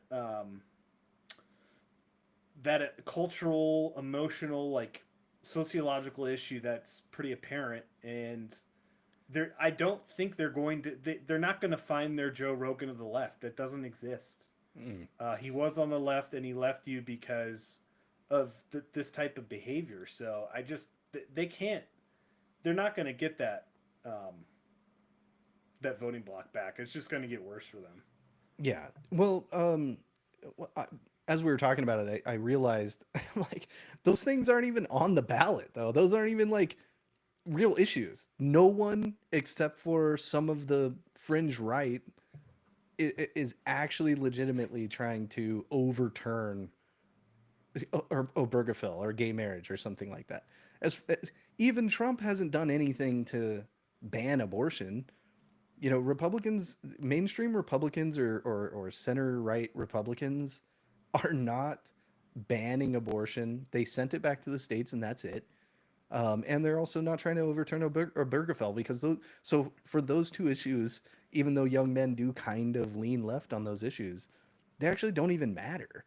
So I think young men are a little bit tired of the Trantifa types the open border stuff, the economy, also just the, like you were talking about, like the degradation of men, like talking down to men, demonizing men, toxic masculinity, all that stuff. Like they already lost the boat, and I think they know that, and that's why they're kind of putting a it's actually just a middle finger is what they're doing. Oh yeah, that woman as the person who's going to talk to men is like that. That almost has to be just like a fuck you to.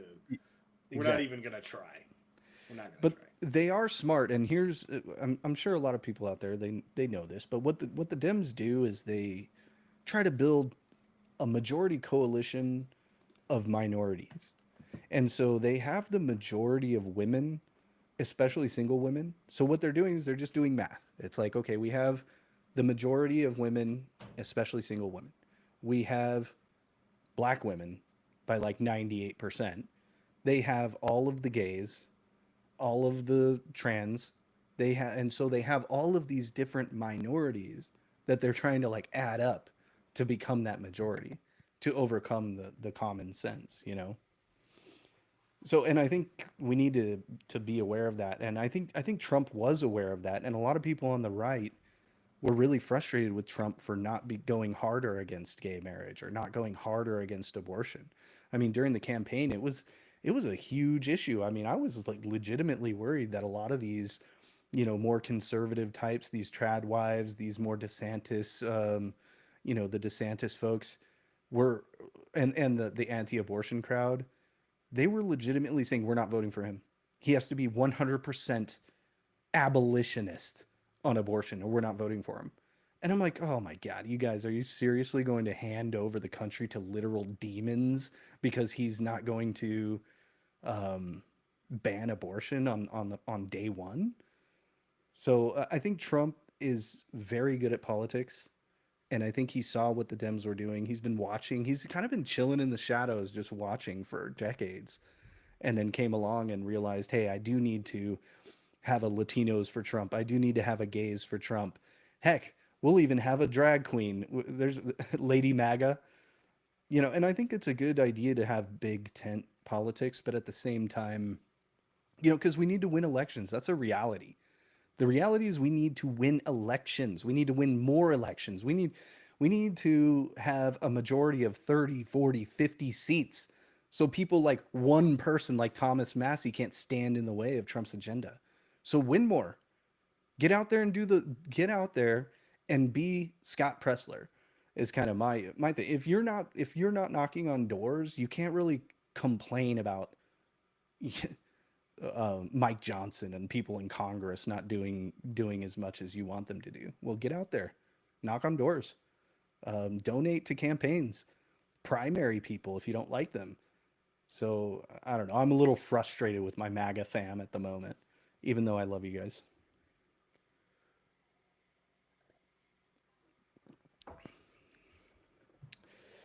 And gay pride Pride Month is right around the corner.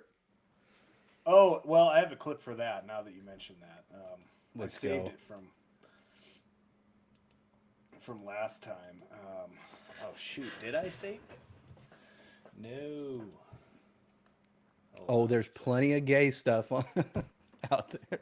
I'm sure that you had a plethora of clips to choose from. Let's see here. I think I can find it.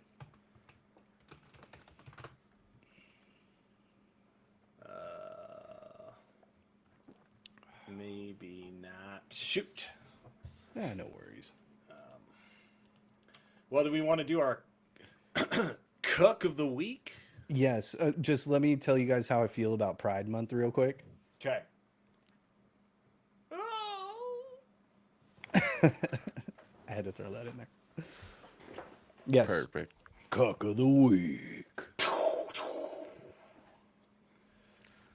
I got one that's been going around. I'm sure you guys have seen this, but it bears watching again. Oops. Okay, one sec. Here we go.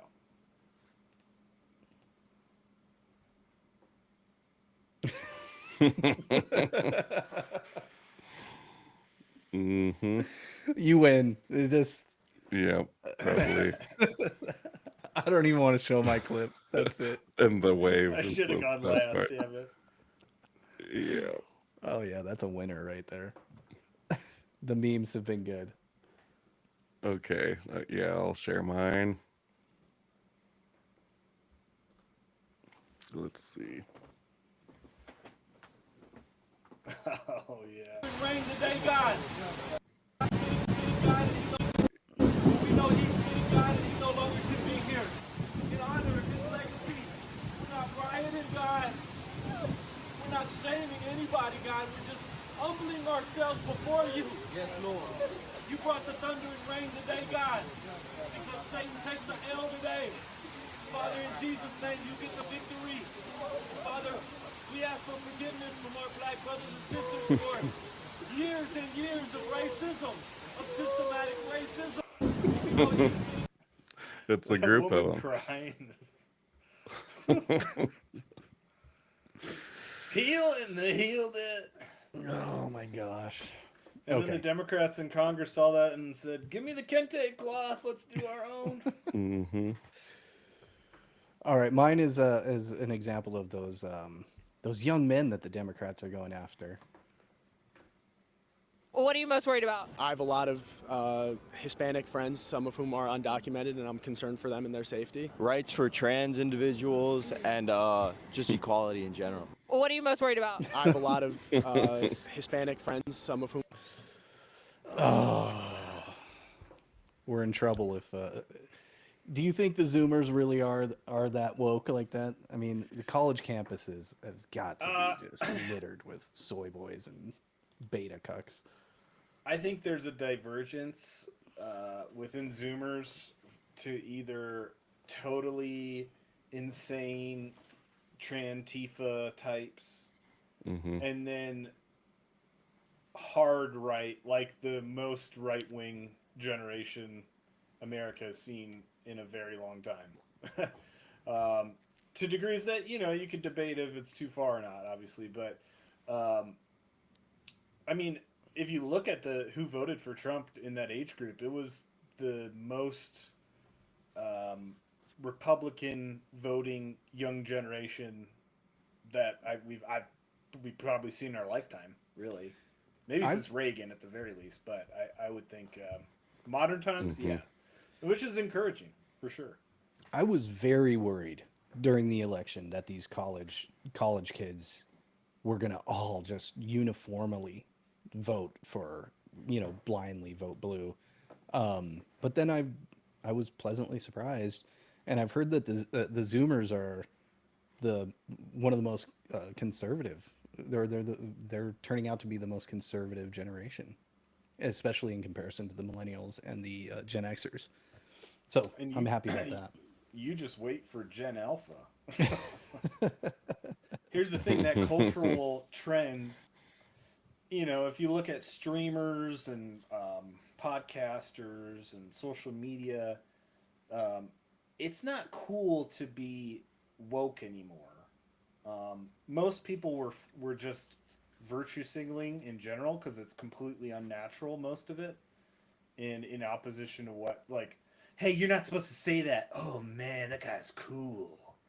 Like, that's antithetical to what you think cool is. It's saying dangerous things or not, being courageous, like we were saying before. Yeah. And so that cultural zeitgeist, they're not turning that around. Their only hope is fraudulent elections, mass migration, and that's basically it, if I'm being honest. Because if it's organic from where the culture is at right now, where we've been with all the just insane, like the video you just played of that cuck of the week, Silas, like that that level of it, like going that far low, most people who are paying attention and are not still in the trance, and younger people are more, I think, open to being like, hey, this is totally full of shit.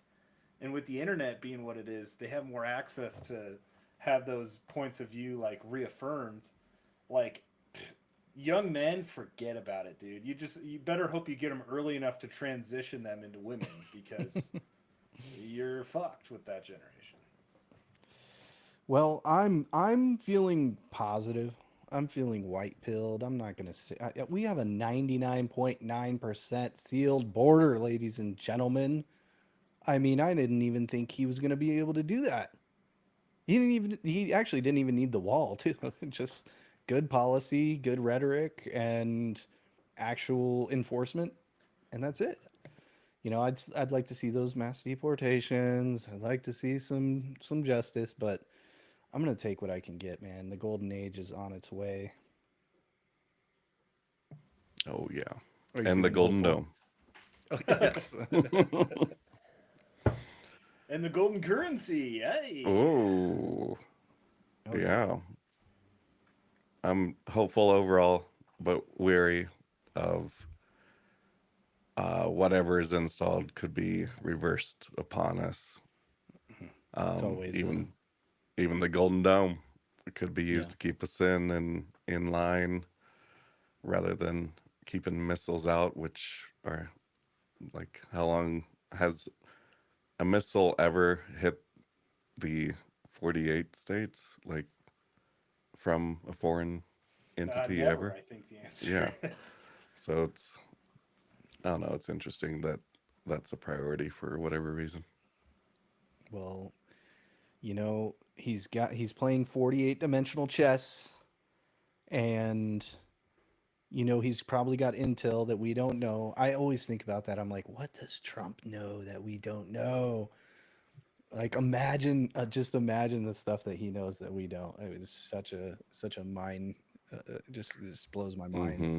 Yeah, he's like having meetings with the Galactic Confederation of Planets and trying to get us into their system, but the Democrats don't want that. They want control rather than a shared experience with the universe. Maybe that golden dome's for space weapons. I mean, we don't know. The dudes. Well, if anybody's going to weaponize space, I want it to be us, and I think Christians should have the control. So, grow a spine, Christians. Anyway. Yeah. Control the firmament. That's the final statement. Well, thanks for tuning in, everybody, and we'll be back next Thursday.